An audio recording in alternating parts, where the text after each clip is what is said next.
So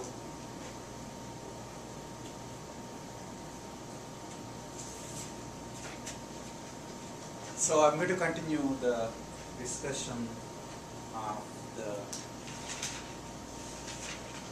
statistical learning. So just to give you a map of where we're going, essentially there are at least these are the, we already actually talked about the fact that we are interested in density estimation, and that you could do density estimation either as a generative case, that means learn the full density, or do the discriminative learning where you essentially learn conditional density with respect to the so you want to get the density of the variables of interest y given x. Okay. In fact, there is this is a slide that I could go quickly over it, but it won't make much sense unless you're also doing examples of discriminative learning. But in general, as I mentioned last class, if you do generative learning, that's a special, that's a more general case than discriminative learning. So if your entire data is made up of the y attributes and x attributes together, so y plus x is all the attributes together. Okay, so you're trying to really learn the joint pyx. That's the most general thing you can learn. Okay, you can do generative learning by learning this whole thing, discriminative learning where you only learn this part, py given x. Okay, if in fact you will never be interested in the values of x, you're only interested in using this density function to predict the values of y given the values of x, then you can be done with just learning this. Okay, but if you have this, you can get this too, whereas if you have this, you can't get this.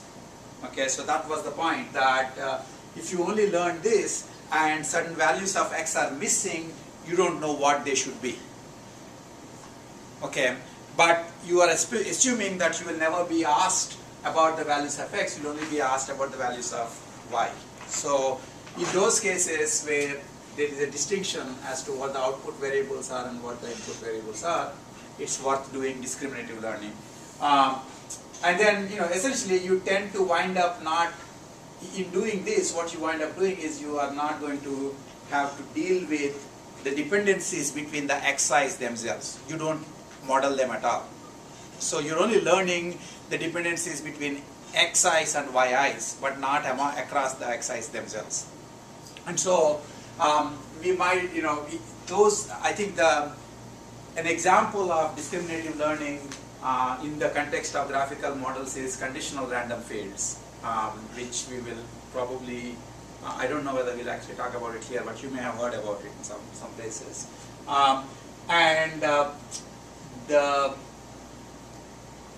The idea there is they essentially tend to say that since you're not worrying about the dependencies between xi's, you're not modeling them, you get to have very correlated features. You don't need to worry about whether the features have dependencies among themselves.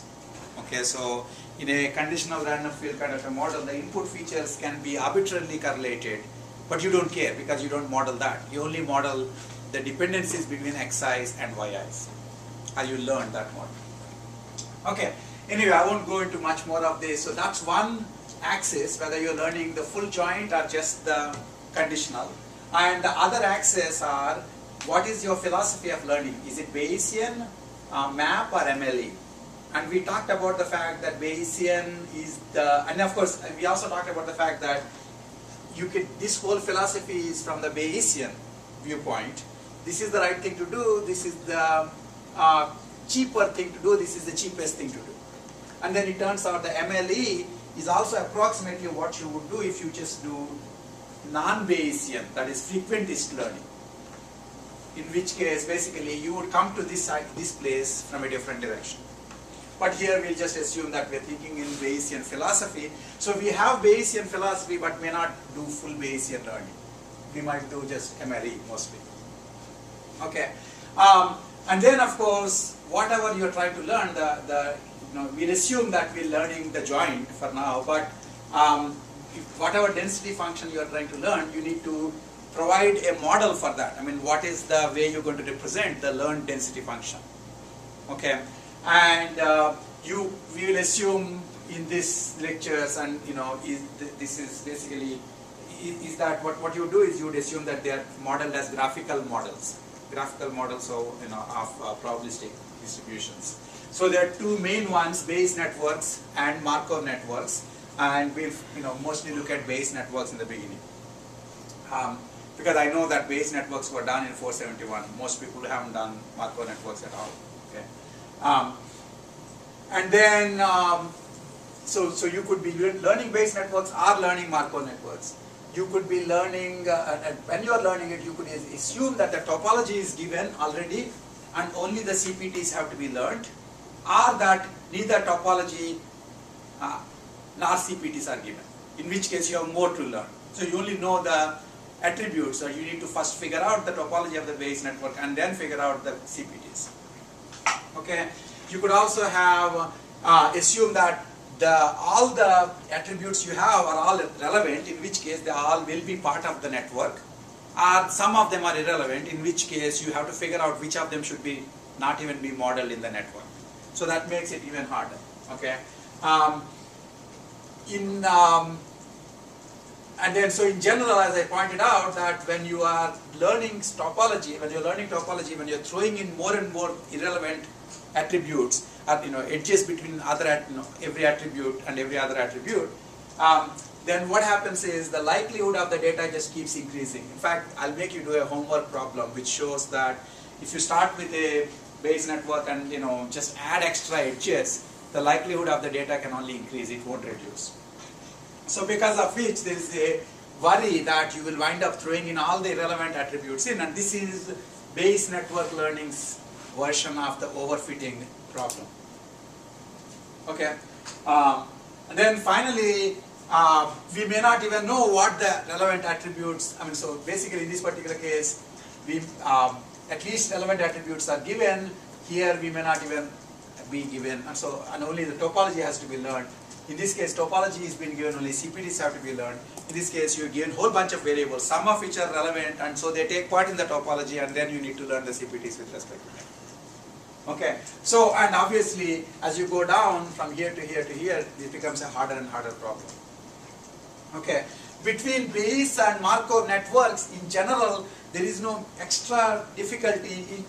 Only thing that we will see in a minute when we are doing Bayes networks, that the simplest case for Bayes networks, you can get analytical results for learning. So essentially you can just give, the parameters would just be counts, ratios of counts. Whereas for Markov networks, even in that simple case, you actually have to do continuous optimization. You have to actually find, the minimum, the maximum of the likelihood function by doing gradient ascent methods. Okay. Finally, so there is this, and then a different dimension altogether is, so this is what your model is, and a different dimension is the data's observability. So when you're getting training data, is the training data fully observable or partially observable? Okay, so complete data basically means for every data instance you will give the values of every one of the attributes. That's complete data. And incomplete data means some of the attributes values are not being given. Among the incomplete data, a worst case of incomplete data is hidden attributes. That means all data instances ignore a particular attribute's value. So normal incompleteness is like in database incompleteness. Okay, there is an attribute listed and you have a null value for that. That means you know that there is a value missing there. Okay, but I could even say, I could have a situation where I'll only give you 10 attributes, but there is an 11th attribute which I don't give you the value of it at all for any of the data points. So in some sense, and that's called the hidden attribute. So sometimes the network that you are learning might have an attribute. You may want to learn a network topology which includes not only the attributes that are given in the data, but additional hidden attributes. And we'll talk about this towards the end of today's class, but the reason you would do this, so it looks as if it's hard enough if you have to put everything into the network. Now you are making up new attributes, which will also have to be put in the network. Every made up attribute will become an extra node in the network. So it looks as if you are making your life harder. The reason we tend to invent hidden attributes is that can significantly reduce the number of parameters. This is what I was saying last time. So suppose I have m attributes here. I have n attributes here, let's say. Okay, suppose it turns out that each of these, influences each of these. So all m attributes, this is a Bayes network. So all m attributes influence all of the n attributes. Okay, so this is actually a good way of checking whether you remember your Bayes network fundamentals. So notice that now if you take this variable here, how many parents will it have? M parents. Okay, let's assume these are all Boolean attributes. Boolean attributes. Okay, so there are m parents here. So what is the CPT size? 2 to the m. 2 to the m. Okay, and so then you need 2 to the m independent numbers basically. Okay, and then how many are the total? So you need, for each of these guys also you need numbers. Okay, so you need, of course, you need one number here each. They have no parents, so you just need one number each because 2 power 0. Okay, so you need m probabilities here and n times 2 power m probabilities here. You need to learn all these things. Okay, suppose suppose it turns out that I think that there is a mediation. So for example, one idea is that all these m variables, you consider their average value.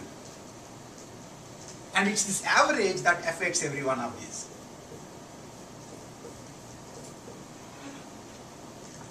Do you see what I'm saying? So it's not that each attribute is separately, each of these m are separately affecting each of these n. It's really a function of these which is affecting this lower guy, let's say, okay, or some noisy average. Okay, so now if you do that, then essentially you have a hidden attribute now. So you have an extra variable now. If you have an extra variable, in this particular case, this guy has how many parents? M parents. So you still need 2 power m here. But for each of these guys, you only need 2 times n plus 2 power m as against n times 2 power m.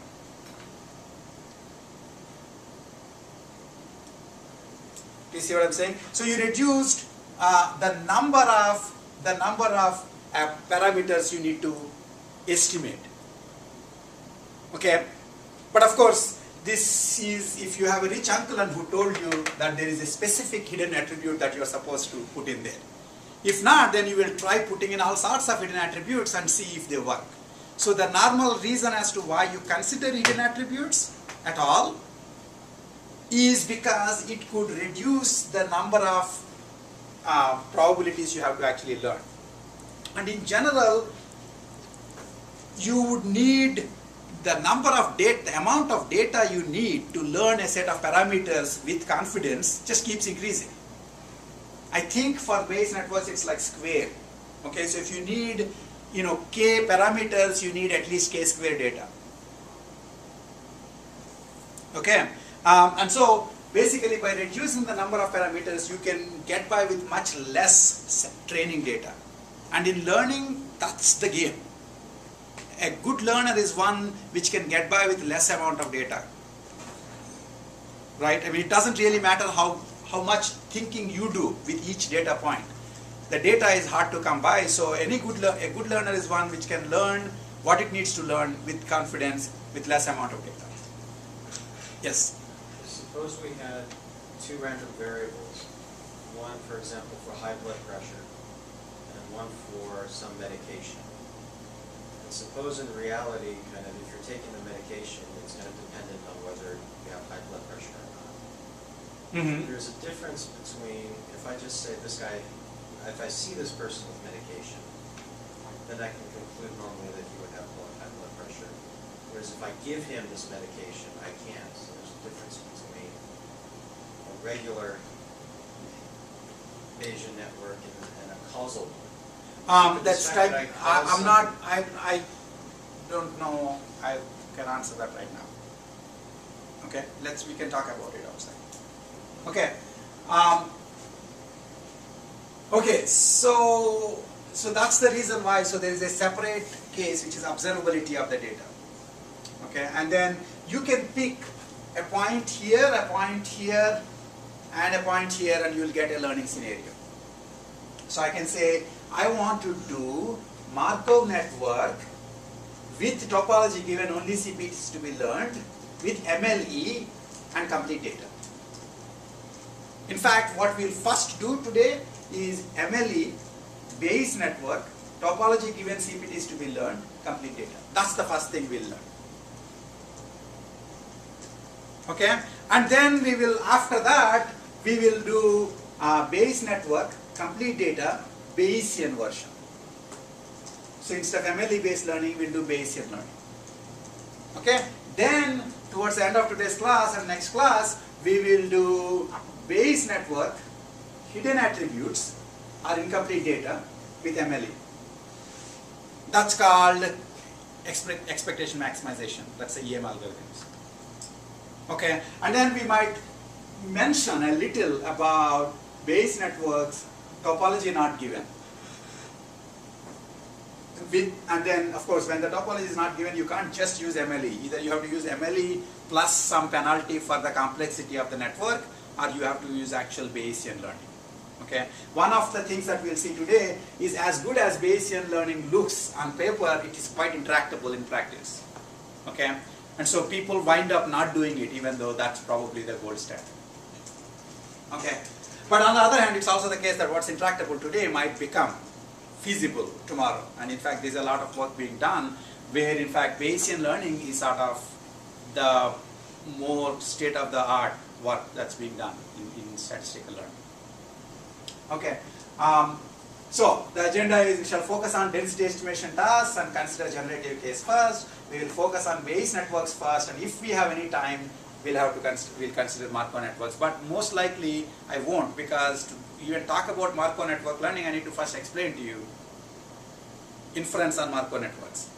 For Bayes networks, I can assume that you know inference on Bayes networks. So I'll decide on that by next week. Then we'll focus on MLE first and then Bayes learning. We'll focus on complete data first and then incomplete data, and then hidden variables. Okay, the difference between incomplete data and hidden variables essentially are that in the case of incomplete data, you have the attribute name. It's just what you don't have is some of the data doesn't have the values for that attribute. In the case of hidden attribute, it's like there is no end to the number of hidden attributes that you can make. Okay, so that's the harder problem. And also, no, basically none of the data have these attributes at all. Okay, so that's where we are, and so we're going to start working on density estimation, generative case, Bayes networks, MLE learning, complete data first. Okay, and what we will learn in this essentially is the basic procedure for learning, which is maximization of likelihood. Okay, so what you will wind up doing is you will write the expression for the likelihood, and then you maximize it. Okay, in some cases the maximization is extremely simple. In fact, you can actually find the optimum analytically. In other cases, you need to numerically find the optimum. Okay, so the simplest case is, again, we'll go back to the candy scenario, and bag from a manufacturer, fraction theta of the bag are cherry candies. Okay, any theta is possible. Now, because the theta fraction is any theta, then a fraction is between 0 and 1, obviously, right? And so any value of 0, any value of theta between 0 and 1 is possible. This actually means that you have infinite number of hypotheses. Okay, and so thankfully we would basically not care about the prior over hypothesis because we are going to do MLE. So we'll just look for the value of theta that just maximizes, point maximizes the likelihood. Okay, So any theta is possible. So there is a continuum of hypothesis h theta, where and then given h theta, then if you pick a random candy from this bag, with theta probability, it would be a cherry, and then 1 minus theta will be a line. Okay. Suppose we unwrap n candies from the current bag. Okay, so what we are trying to do is we got in a bag and we are unwrapping candies one after other from this bag, and we want to guess what is the theta for this bag. And once I know what the theta is for this bag, then the next n plus 1th candy, I can use the theta to figure out the probability that it would be cherry. Right, that's the learning problem. Okay, so suppose we try to unwrap n candies and we found that c of them were cherries and n minus c of them were limes. Okay, and imagine that these are all independent and identically distributed. Okay, first of all, do you guys actually see a problem with IID assumption in the candy scenario?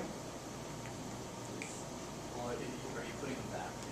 Exactly. So IID is what everybody does. Okay, but IID is like the bedrock assumption which makes life simple. Okay, if it's not IID, likelihood would be a product. Okay, but really, unless your bag is humongous, as you keep taking stuff out, right, you're changing the probabilities.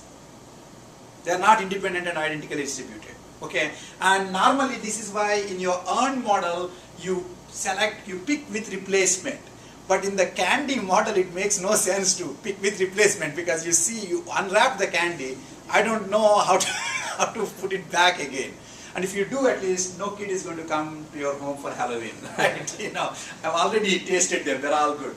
But anyway, so assume that you have a big enough, candy bag that it's really effectively IID.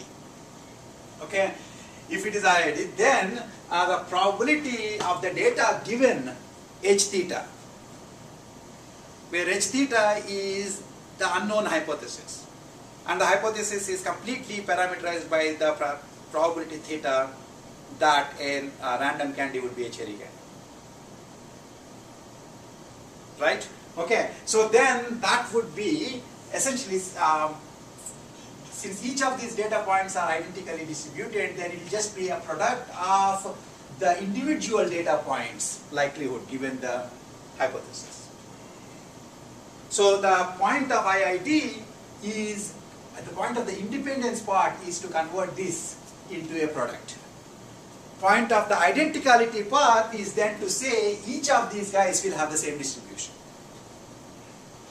Okay, so then basically this will be theta times theta times theta times theta c times, and then 1 minus theta times 1 minus theta times 1 minus theta l times. So it will be theta power c and 1 minus theta power l for our data. Right? So, and then what you want to do is you want to maximize this expression with respect to theta. Theta is not known right now. So you want to know for what value of theta is this expression maximized. Right? Because this is actually a curve. I mean, if you have a little calculator, you can draw this as a curve in which is basically it's only based on theta, and it has two constants c and l. Those are the data, this thing. And so you want to find out where does it become maximum. So that's normal calculus. Since it's a continuous function, you just want to find maximum point for this function. Okay. Now, normally, if you know that it is a unimodal, then you can just essentially find all calculus will really normally tell you is the places where local minima and local maxima exist. And among them, one of them might be the global maximum. Okay? But we'll act as if it's unimodal, and then we'll just try to maximize. We'll assume that maximization means computing the derivative and equating it to 0. Right? Rather than directly take the derivative of this, many a time, because it's a huge product, you take the log of this and take its maximum. So you have a surrogate function. Instead of the likelihood function, you take the log likelihood. The only reason you take log likelihood is because of IID, likelihood would be a big product. And so log likelihood would be a big sum. And so it will be easier to differentiate it. Okay, and it will have the desirable property that the log likelihood have the same maximum as that of the original likelihood, because log is a monotonic function. Okay, so I take log of this, and obviously that would be just log of this plus log of this, which means c times log theta plus L times log 1 minus theta. That's your log likelihood. Okay, now if you want to take the derivative of this expression, in this particular case, this is a univariate expression, because the only variable here is theta. Normally, if you have multiple parameters, you have a multivariate expression, and you need to take partial derivatives and equate them all to zeros. We will do that in the next slide when we get to multiple parameters. In this case, it's only single parameter. You take derivative of this with respect to theta. So, see d of log likelihood of d theta, okay? And then to do this, all you need to remember, if you have forgotten your differentiation, is basically log theta is 1 over theta. Okay? So, this will become c over theta, and then this log 1 minus theta, you use chain rule. Okay, you assume that this is log of u, so it will be 1 over u, so 1 over minus theta, and then you differentiate this u part with respect to theta, and it will become minus 1. Right? And so you have c over theta minus L over 1 minus theta. This is the derivative of the log likelihood. You just want to set it equal to 0. Okay, if you set this equal to 0 and then do a little algebra, you will get theta equal to c by c plus L, which is c by n, which looks like the silliest 10 minutes you just spent, which is right, because this is what you would have done without taking this class, right? I mean, if you saw C cherries and L limes, then you would assume that the next one would be a cherry with c by c plus L probability. But there you just assumed. You had no formal foundation for it. Okay, and essentially what this guy is saying is that, in fact, if you were to maximize the likelihood, which is the right thing to do because you started from the Bayesian learning and you simplified it to maximum likelihood, that would actually agree with your intuition in this case. And the bigger cases, you won't know what your intuition is, and you just have to hope that this is actually the thing that you would have done. Okay, so now one problem, of course, is that what if I have seen, what if I have done I picked two things from the bag, and actually no, I only picked one candy from the bag, and it is cherry. So this analysis will say what? That the entire bag is cherries. So in fact it will say the next candy would be cherry with probability 1 and lime with probability 0. Okay, and so basically you just completely kill limes right away because you happen to see cherries. Okay, in general, since this is just a bag of limes and cherries, I can understand. But suppose you have a multinomial bag, a multi-flavored bag. There are about 100 different flavored candies. Okay, and you took about 75 or maybe 100 training samples. It's very highly likely that some of the candies didn't come up at all.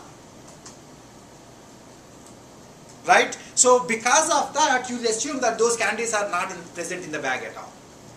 And this is the usual sampling problem, because in the sampling, if something doesn't come up, you can't just assume that that doesn't ever happen. Okay? And so that's the problem for which, obviously you need to have priors. Okay? If you have a prior, then you would have realized in some sense, you know what you do. This part is almost very close to what all of you have done as naive-Bayes classification. Most of you would have done about it. And what naive-Bayes classifier does is it adds a number here and then adds a number here. Basically, it starts everything with a 1 count, for example. So act as if you have seen at least one of each kind. And then let the data tell you which is more likely, which is less likely. Okay, and that's also called Laplacian regularization for naive-Bayes classification. Okay, and Laplacian regularization we'll see later on is actually kind of a way of making MLE estimate work like what Bayesian estimate would have done, starting with a reasonable prior. Okay, another way of thinking about it is that you assume that even before you pick the first candy, you already picked k virtual candies. Okay, and those counts essentially are making sure that this kind of act as a prior. Okay, so but normal MLE does not allow you, I mean there is no actual place in the theory of maximum likelihood based parameter estimation for adding up these made up things. It's just we add it only because we know that MLE is not supposed to work all the time. And that we are doing it only because we are computationally lazy. Okay, yes? When you have the example where you have a bag of cherries and limes, and you only picked one, and you assume it's cherry, and you assume then the probability that the bag only has cherries in it. Is that a bad assumption to make, assuming that you know it has both cherries and limes? No, I mean the point is, one of the issue is this, right? The MLE does not differentiate between, we'll talk about it a little later, but MLE does not differentiate between you picked one candy and it happened to be cherry. So it will say probability of lime is 0.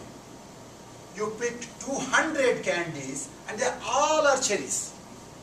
It will also say probability of lime is 0. As far as MLE is concerned, this and this are equal. There is no difference. Is that irrespective of your knowledge as to whether or not the bag will have limes? Because there is, one is like so the point is, existence I'm sorry, of so that. the point is that MLE does not have a notion of prior. The knowledge part comes through prior. I mean, this is the hardest class for logic people to take. I mean, hardest part for logic people to take, because essentially MLE says there is no knowledge. Other than, I mean, if at all there is any knowledge, it's essentially in the topology that I gave you. That's it. There is nothing more that you have going. Okay? And by the way, so in fact, this idea that what you don't know in these cases is you don't know the prior probabilities for the cherries and limes. Bayesians will start with the prior probability for cherries and limes and convert them to posterior probabilities. And the one thing we know is if you are not sure, don't make any prior probability be 0, because 0 is forever. Once it's 0, posterior will always be 0. Do you see what I'm saying? Okay. So basically, what you do is to make the data at least get you out of that problem. You at least start by putting like virtual counts, making everybody non-zero to begin with. Okay. Okay. By the way, an interesting point about this is that there is an idea called the fallacy of the missing prior. Okay.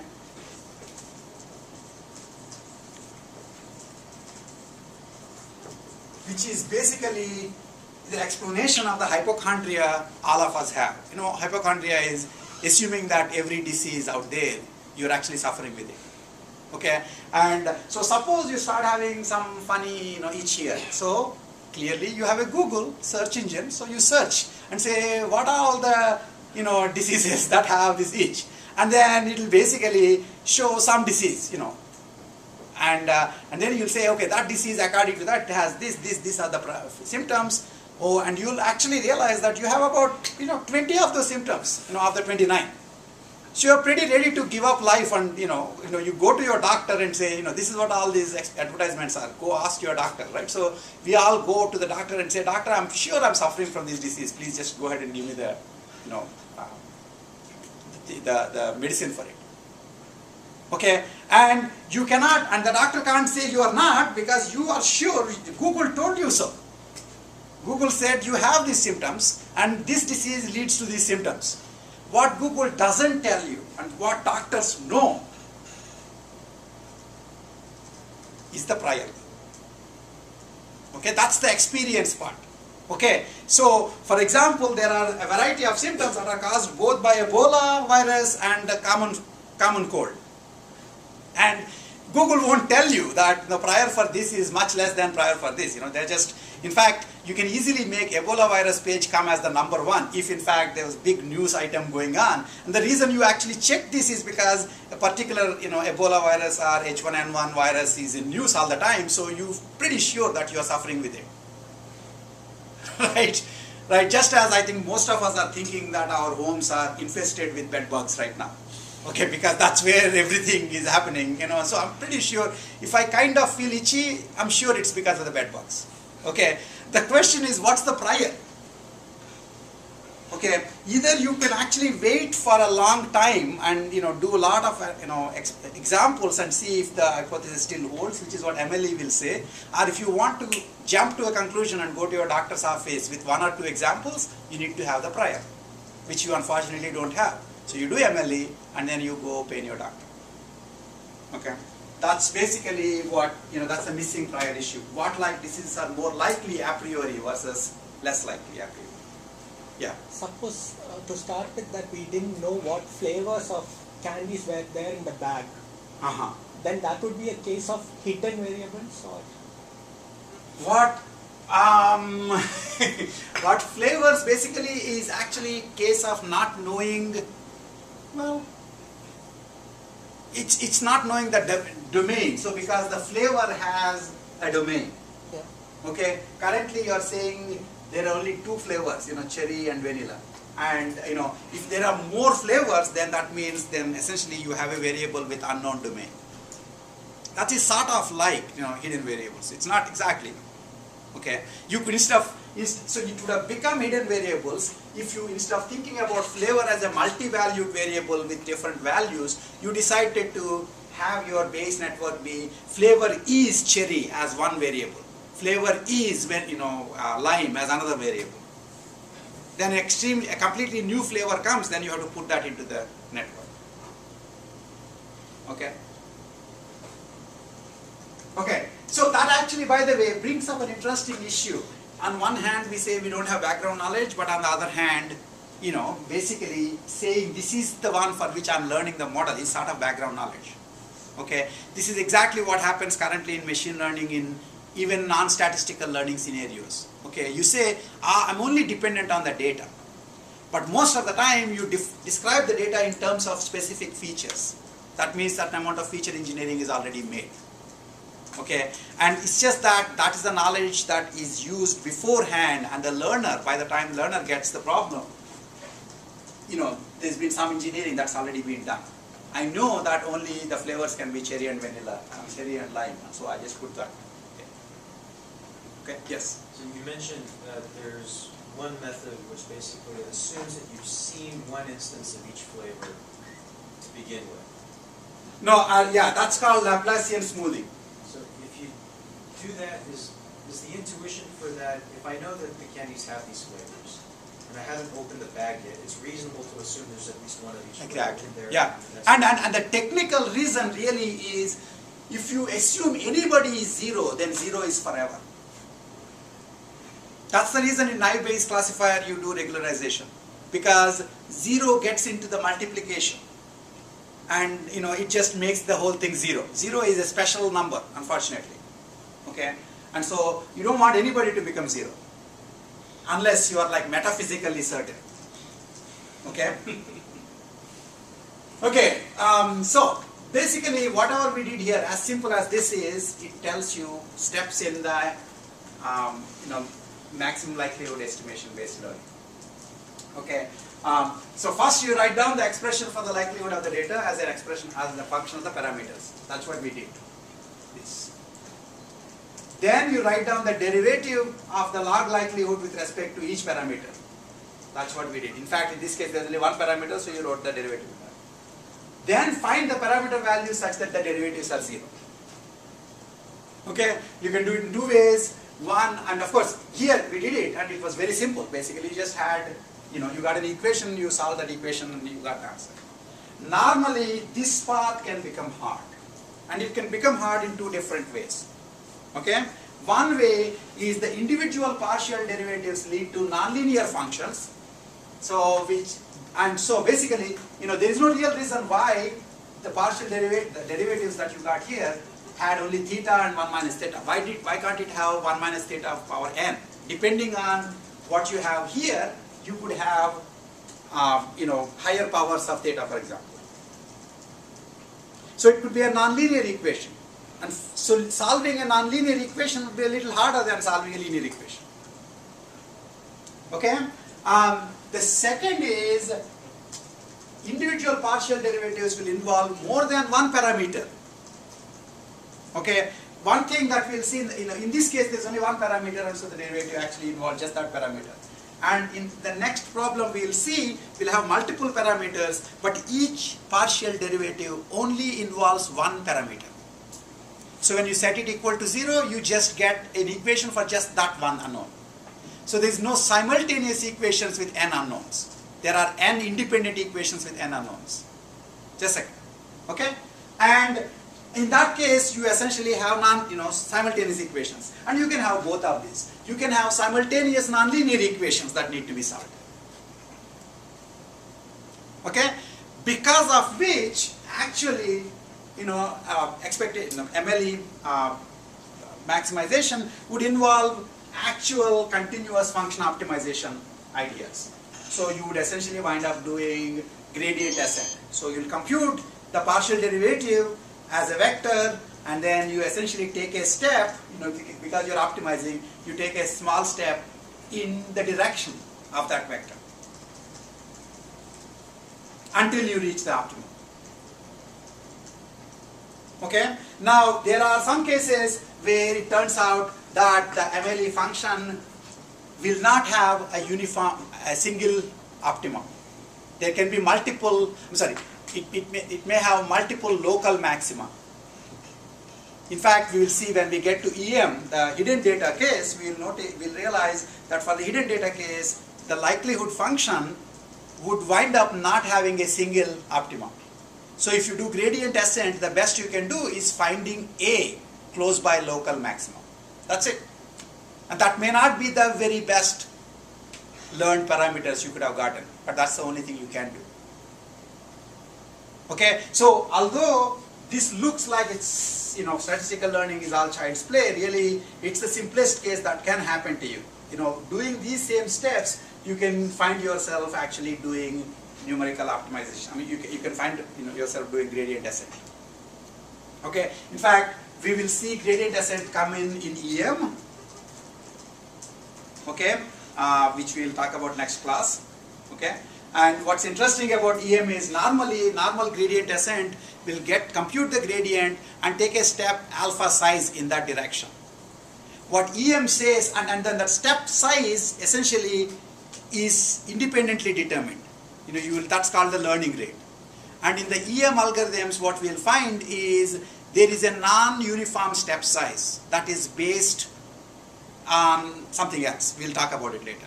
Okay, so you take non-uniform steps and you'll get to the nearby maximum much faster than taking uniform steps, which you can still do. The uniform steps can still be taken. It's just that the EM algorithm is faster than simple gradient ascent.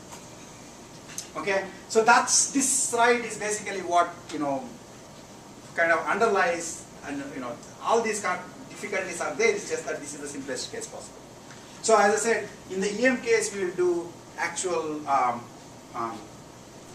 gradient ascent, and we will have to do gradient ascent even for complete data. For example, if you have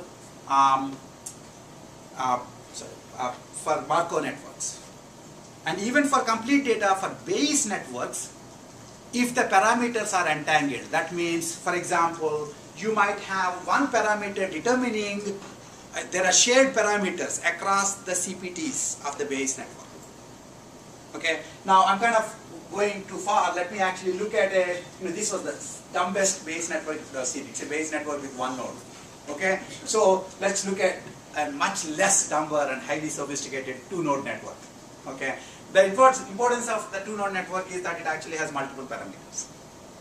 Okay, and so here basically the idea is that you are you essentially assume that the generative model is that the manufacturer gives a little hint of the particular bag you have by saying, by putting, the wrapper can be either green or red.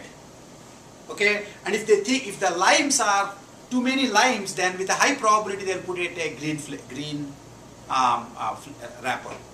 If there are too many cherries, then with a high probability they'll put a red wrapper. But it's noisy. There could be some really highly cherry-ish bags which have with some low probability green wrapper.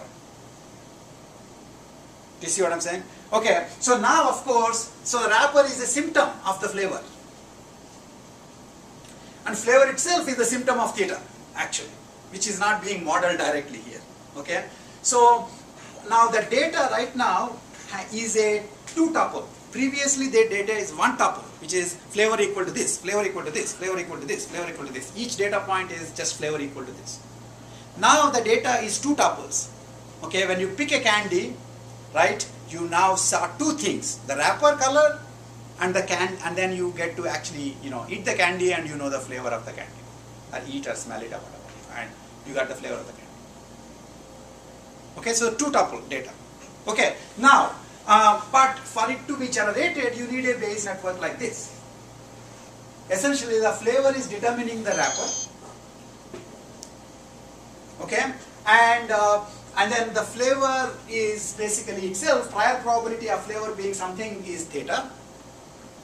I mean, if prior probability of flavor being cherry is theta, and prior probability that the wrapper would be red given that what you actually have is cherry is theta 1, and wrapper would be lime given what you have, I'm sorry, if the flavor is lime, the probability that the wrapper would be red is theta 2. And if the flavor is cherry, it will be theta 1. Okay? So now you have three parameters to be learned. To specify this network, you need three parameters. Okay? Now, in this case, actually, I mentioned last slide that there is this notion of entanglement of parameters. What if you have shared parameters? The idea of shared parameters, for example, would be that suppose the flavor also causes something else and there are thetas there, and those thetas and these thetas are connected. Suppose I say there is like theta dash is here, and this theta 1 is theta dash plus theta double dash, let's say. Then I connected the parameters across the network. That would tie the partial derivatives again. Okay?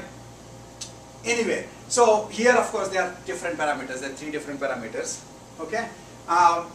So now the likelihood, so red and green wrapper depends on the probabilistically on the flavor. So likelihood, for example, cherry candy in green wrapper is, so that suppose you got a cherry candy in green wrapper, then that is the flavor is cherry and wrapper is green given a particular hypothesis, theta, theta 1, theta 2. Okay, and then that is nothing but probability of that flavor is cherry given this, and probability wrapper is green given that the flavor is cherry and the hypothesis. Okay, and this part cherry given this is just theta, and the wrapper is green given cherry is theta 1. I'm sorry, wrapper is green given cherry is 1 minus theta 1, because if the flavor is cherry, then it would be red wrapper with theta 1 probability, so with 1 minus theta 1 probability it will be green. So for this one particular data point, the likelihood of that data is theta times 1 minus theta 1. Okay. Now, if I have seen n candies, of which R sub C are red wrapped cherry candies, R sub C are red wrapped cherry candies, G sub C are green wrapped cherry candies, and then similarly R sub L is red wrapped lime candies, G sub L are green wrapped lime candies. So that all these numbers add up to n. Okay, then the full likelihood of all the data, this is the total data, would be the multiplication of the likelihoods of all the individual data. Okay, so since you have, so basically it's theta power c times 1 minus theta power l. This c and l are the total number of cherries and total number of limes. So c would be RC plus GC. L would be RL plus GL. Okay? And then, so then for the wrapper itself, theta 1 RC, 1 minus theta 1 GC, theta 2 RL, 1 minus theta 2 GL. And then RC plus GC is C and RL plus GL is L. Okay? It's just a multiplication of individuals that I'm doing. Okay? So now I have a slightly more ghastly looking expression, and I take the logarithm of it again, and you get C log theta plus L log 1 minus theta plus RC log theta 1 plus GC log 1 minus theta 1 plus RL log theta 2 plus GL log 1 minus theta 2. Now you equate it to 0. Okay, now the question, of course, no, sorry, this is the log likelihood. And you need to take partial derivatives with respect to each of the parameters of this function and equate them to 0. Okay, so if I take dl by d theta, okay, that would just basically, notice that this part has no theta at all. This part has no theta at all. So if you take the partial derivative of this function, only this part will actually give any non-zero part. Everything else will become 0. Okay, and this part is really nothing but the old times thing. Right? This was what you had in 2 slides back. Right? So not surprisingly, you will get c by theta plus L by 1 minus theta equal to 0. That means theta equal to c by c plus L. And similarly, if you take the derivative, partial derivative with respect to theta 1, you get RC by theta 1 minus GT by 1 minus theta 1 is equal to 0. That means theta 1 is that. Okay? And theta 2 is that.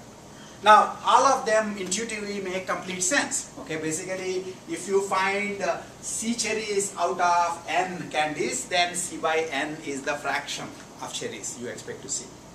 Okay, of the C cherries, you found RC of them to actually have red wrapper, then the probability that a random cherry candy will have red wrapper is RC by RC plus GC, or RC by C.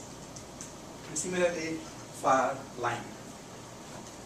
Okay, this is what you would have done yourself, intuitively, but again, basically maximizing the maximum likelihood, maximizing the likelihood is actually giving you the same results.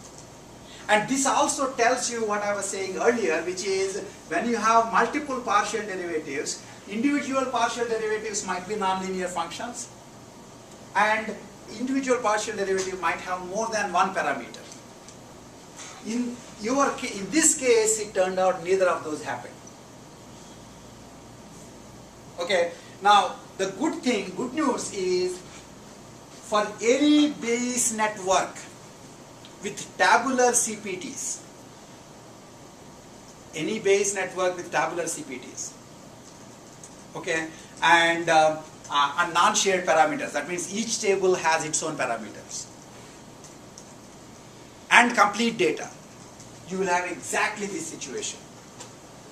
So for any complete database network, you will never really have to do, the learning is nothing more than just taking counts of the right things.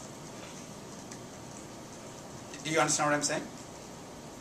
Okay, so it's a hard-won victory in some sense. It's not, but for the fact that the partial derivatives are all linear and that none of them are going to, entangle parameters, you would have had a harder issue.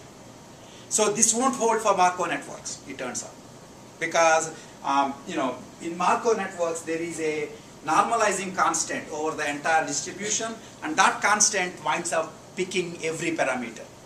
So that constant, the normalizing constant, is based on all the parameters. And so whenever you take a partial derivative for even one parameter, this guy comes into picture.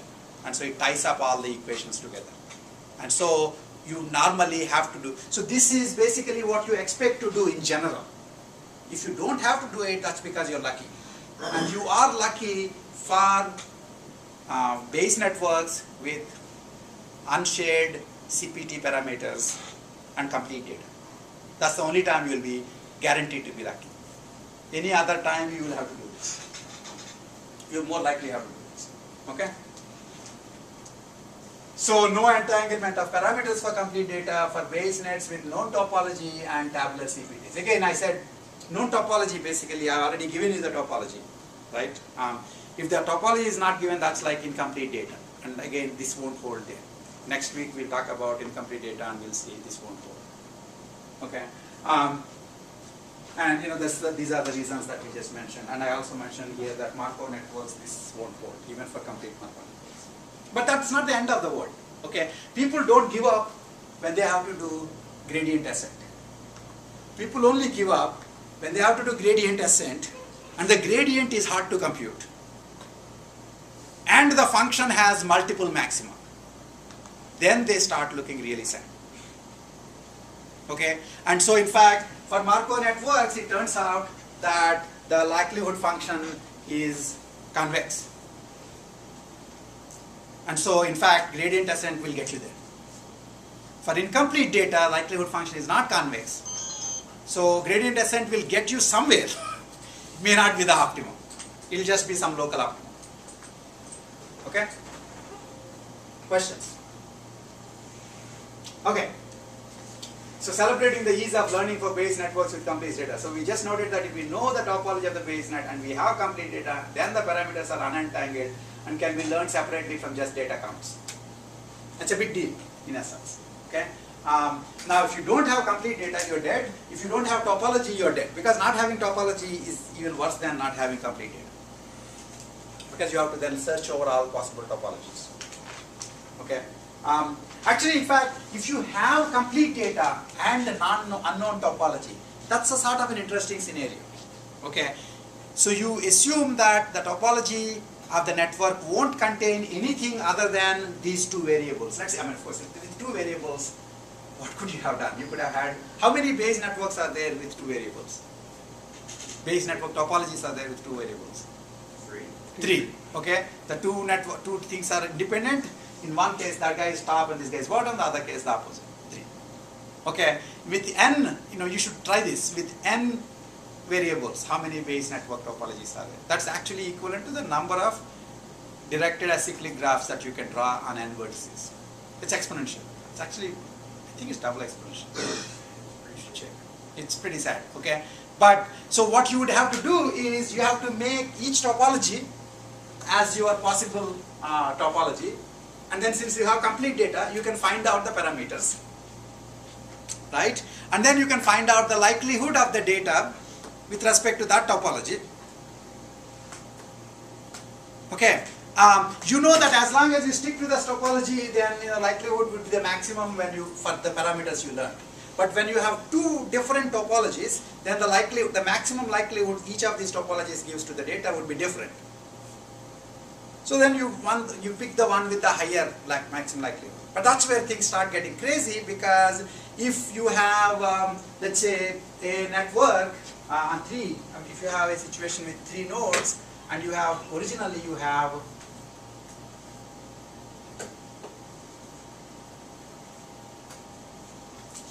this as your network, and then you did one more network,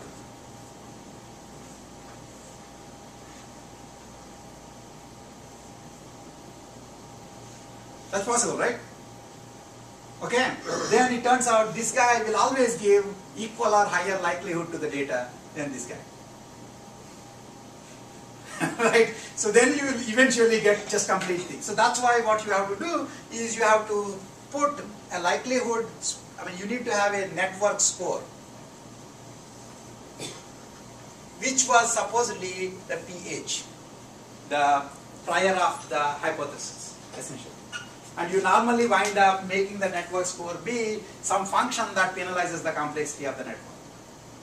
If you do that, then you will pick the one which has the fewest links and gives the highest estimate. So, in fact, I just told you, without going anywhere, with anywhere out of the incomplete data, I told you how to do complete data case with unknown topology. And even there, finding the parameters for any hypothesized topology would be easy. The question would be comparing two different topologies. For that, then you need to have a score for the topology itself plus the likelihood that topology gives to that data. Okay, and then you compare those and figure out. And normally, when you don't have topology, people do not do systematic search because they just super exponential number of directed acyclic graphs that you can draw on a particular set of nodes. Okay, so sometimes, for example, people might know partial topology. They might say, we know these edges will exist, but we don't know whether other edges will exist or not. Okay, then you can use that to reduce the number of cases, number of topologies you have to consider. Other times, and also in both cases, you can do, instead of doing systematic search across all topologies, you can do hill climbing search, where the merit function for the hill climbing search now is going to be the complexity of the topology and the likelihood that topology will give to the data. And then you keep climbing in that space.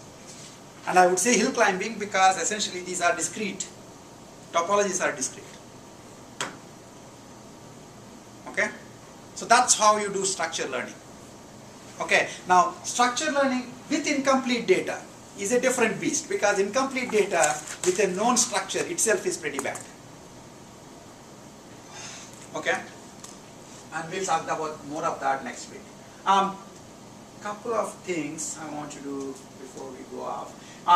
Even though one of the things we have done till now is basically in all our cases the parameters that we are learning, they are continuous. Okay, but the distributions, so the parameters we are learning are continuous. But the data itself is discrete. Okay, and in the Bayes network, the parameters are not part of the Bayes network, right? Okay, this goes away as soon as you go to Bayesian learning, because when you get to Bayesian learning, theta becomes part of the Bayes network. Okay, and so then you will actually have Bayes networks with both continuous variables and discrete variables. Up until now, we have, in this case, we looked at Bayes network with just discontinuous discrete variables. And if you, in 471, you mostly looked at Bayes networks with discrete variables. But Bayes network theory can be extended to continuous variables. Okay, and the ideas of computing maximum likelihood estimates holds also for continuous attribute Bayes networks. And in fact, it's better because when we do Bayes learning, you would, even if you have these attributes discrete, your parameters are continuous, and in the Bayes network, and then I'll just skip a little further and come back. In the Bayes network, what will happen, and this is an interesting picture, we'll see it again, I guess, next week. So, in the Bayes network, not when you see a very particular data, let's say flavor determines wrapper for the first data point, but then they are actually affected by the theta values, theta, theta 1, theta 2. So the actual network is, after seeing one data point, is theta, flavor 1, wrapper 1, theta 1, and theta 2. Because theta 1 and theta 2 define how wrapper 1 is determined from flavor 1. Right? When you see one more data point, now that gets part of this network. One more data point, that becomes part of this network. One more data point, that becomes part of the network. So in fact, in Bayes learning, the Bayes network under consideration keeps increasing in size. For every data point gets plugged into the network. In fact, the interesting thing, of course, is this part is very regular. It just, each template, each data point gets plugged in as a template into the network. And so there are shorthand notations for writing this kind of a network called plate notations. And a plate notation for that would look like this. Flavor determines wrapper. Theta determines flavor, and theta 1 and theta 2